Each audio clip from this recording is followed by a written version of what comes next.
Hello everyone, my name is Forrest Sauer. I had a couple of research studies done here that came across my desk, and I thought they were really interesting, so I decided to go ahead and share it.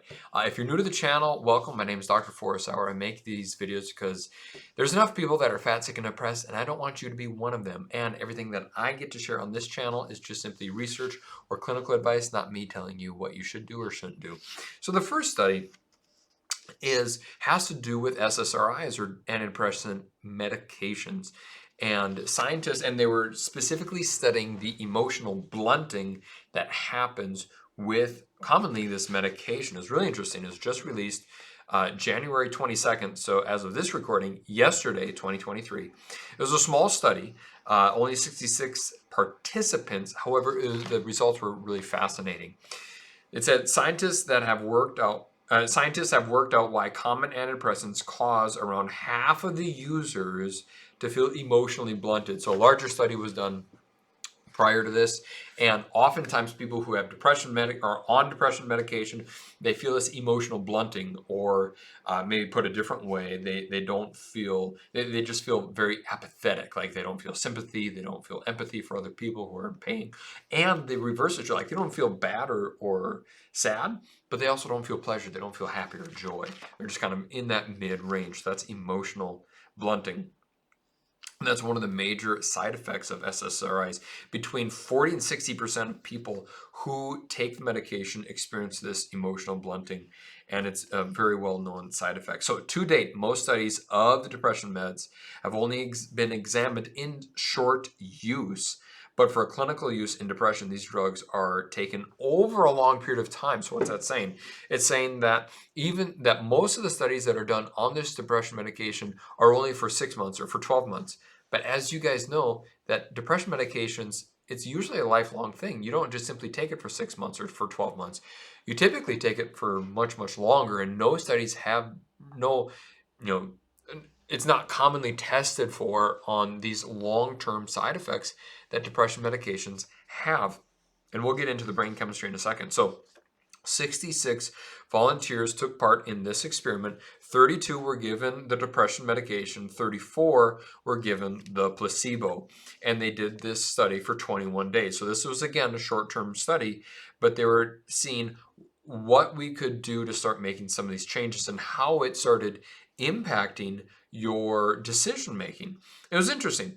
There was a couple different studies that were done. They did it on attention and memory and cognitive function. So as far as involving your emotions, so as far as emotions, attention, memory, all of that had no change between the people who were taking the depression medication and people who were taking the placebo.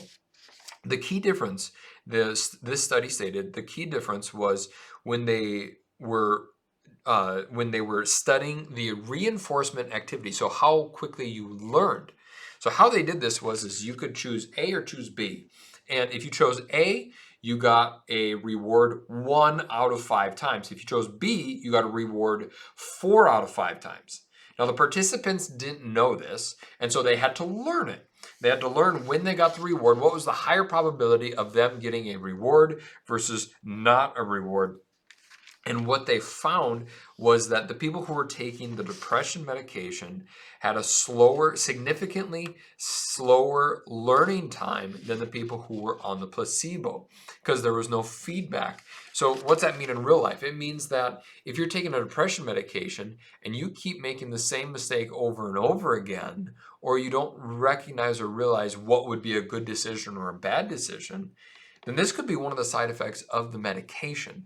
Oftentimes when I'm having a conversation with a client and they're on a depression medication, one of the major challenges that they have is they have a difficult in making decisions because they don't know what a good decision looks like or what a bad decision looks like because there's no reinforcement. And that's exactly what is being stated in this study, is that there's a very challenging time at knowing what would be a good decision, what would be a bad decision, and what would have possible harmful side effects or consequences as a result of that decision. That's what this study says. And so it says the findings may also explain one difference that the team found in self-reported questionnaires. The volunteers who are taking the medication have more trouble reaching orgasm when having sex. And the side effect is often reported by patients because, again, they can't feel the pleasure that is often associated, or joy that is associated with intercourse. And like I said, it's that emotional blunting that is oftentimes a side effect. Now, Professor Barbara Shashkian, who did the study, was stated that said they take away some of the medications take away some of the emotional pain, which is what it's supposed to do, that people experience in depression. But unfortunately, it seems like they also take away from the enjoyment of life. For our study, we can now see that this is because they become less sensitive to rewards and provide important feedback. So the study really did conclude that, we're humans, we're always learning, we're always trying to become better and make better decisions with our life, so that way we can have better rewards, whether that be a better marriage, a stronger relationship. Maybe we can make better choices with our health and our diet. Maybe it's because we can make better choices with our finances, and we can stop going on these emotional shopping sprees, and we get this huge credit card debt. People who are on depression medication, according to this study, say they have a harder time learning about the consequences because they cannot connect the choices and the consequences that they're showing up in their life. They just wonder why their life is always going wrong. Very interesting. Very, very interesting. I'm sure there's going to be more follow-up studies that are going to be done by this. But if you're someone who's taking depression medication, this is not saying that you should get off your meds. There's a right way and a wrong way to do that. And going cold turkey, especially off of depression medication, is always the wrong thing to do. Consult with your physician, yada, yada, yada. But it was just a very interesting study that was done. And so I hope you found this helpful. My name is Dr. Forrest Sauer, and we'll be chatting with you soon.